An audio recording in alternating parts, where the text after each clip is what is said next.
Canto 21, the fifth Bolgia, Peculators, the Elder of Santa Zita, Malacoda, and other devils. From bridge to bridge, thus speaking other things, of which my comedy cares not to sing, we came along and held the summit, when we halted to behold another fisher of Malabolge and other vain laments. And I beheld it marvelously dark, as in the arsenal of the Venetians boils in the winter the tenacious pitch, to smear their unsound vessels o'er again. For sail they cannot, and instead thereof one makes his vessel new, and one recalks the ribs of that which many a voyage has made. One hammers at the prow, one at the stern. This one makes oars, and that one cordage twists. Another mends the mainsail and the mizzen. Thus, not by fire, but by the art divine, was boiling down below there a dense pitch, which upon every side the bank belimed. I saw it, but I did not see within it aught but the bubbles that the boiling raised, and all swell up and re-subside compressed. The while below there fixedly I gazed, my leader crying out, "Beware! Beware!" drew me unto himself from where I stood. Then I turned round as one who is impatient to see what it behoves him to escape, and whom a sudden terror doth unman, who, while he looks, delays not his departure, and I beheld behind us a black devil, running along upon the crag approach. Ah, how ferocious was he in aspect, and how he seemed to me in action ruthless, with open wings and light upon his feet. His shoulders, which sharp-pointed were and high, a sinner did encumber with both haunches, and he held clutched the sinews of the feet. From off our bridge he said, "O Malebranche, behold one of the elders of Saint Zita. Plunge him beneath, for I return for others, unto that town which is well furnished with them. All there are barators, except Bonturo. No into yes, for money there is changed." He hurled him down, and over the hard crag turned round, and never was a mastiff loosened in so much hurry to pursue a thief. The other sank and rose again face downward, but the demons, under cover of the bridge, cried, "Here unto Santo Volto has no place. Here swims one another then in the Serchio. Therefore, if for our gaffs thou wishest not, do not uplift thyself above the pitch." They seized him then with more than 100 rakes. They said, "It here behoves thee to dance covered, that if thou canst, thou secretly mayest pilfer." Not otherwise the cooks their scullions made, immerse into the middle of the cauldron the meat with hooks, so that it may not float. Said the good master to me, "That it be not apparent thou art here, crouch thyself down behind a jag, that thou mayest have some screen. And for no outrage that is done to me, be thou afraid, because these things I know, for once before was I in such a scuffle."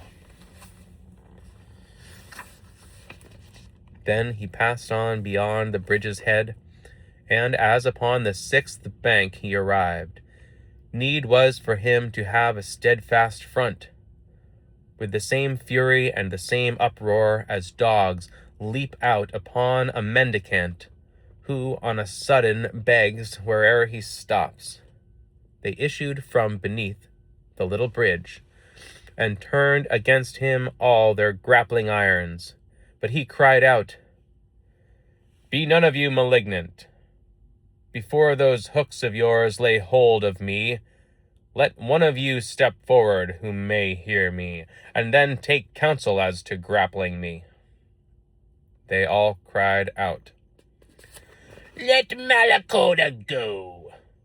Whereat one started, and the rest stood still, and he came to him, saying, What avails it? Thinkest thou, Malacoda, to behold me advanced into this place? My master said. Safe hitherto from all your skill of fence, without the will divine and fate auspicious? Let me go on, for it in heaven is willed that I another show this savage road. Then was his arrogance so humbled in him that he let fall his grapnel at his feet, and to the others said, Now strike him not. And unto my guide, O thou who sittest among... And unto me my guide, O thou who sittest among the splinters of the bridge crouched down, securely now return to me again.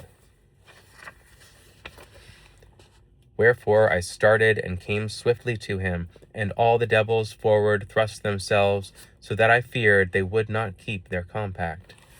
And thus beheld I once afraid the soldiers who issued under safeguard from Caprona, seeing themselves among so many foes.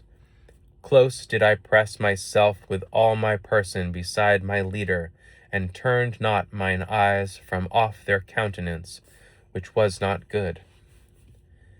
They lowered their rakes, and, Wilt thou have me hit him? They said to one another, On the rump! And answered, Yes, see that thou nick him with it. But the same demon who was holding parley with my conductor turned him very quickly and said, Be quiet, Scarmiglione. Then said to us, You can no further go forward upon this crag, because is lying all shattered at the bottom the 6th arch. And if it still doth please you to go onward, pursue your way along upon this rock. Near is another crag that yields a path.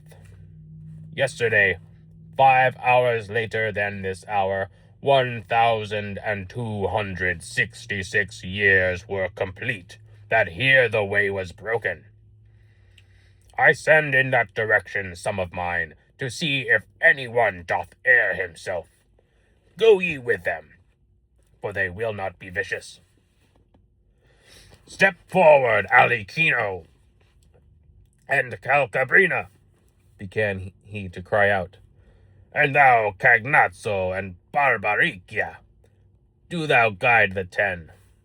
Come forward, Libicoco, and Dragignazzo, and Tuscirato, and Graffiacane, and Farfarello, and Mad Rubicante. Search ye all around about the boiling pitch. Let these be safe as far as the next crag, that all unbroken passes o'er the dens. Oh me, what is it, master, that I see? Pray let us go, I said, without an escort, if thou knowest how, since for myself I ask none. If thou art as observant as thy wont is, dost thou not see that they do gnash their teeth, and with their brows are threatening woe to us?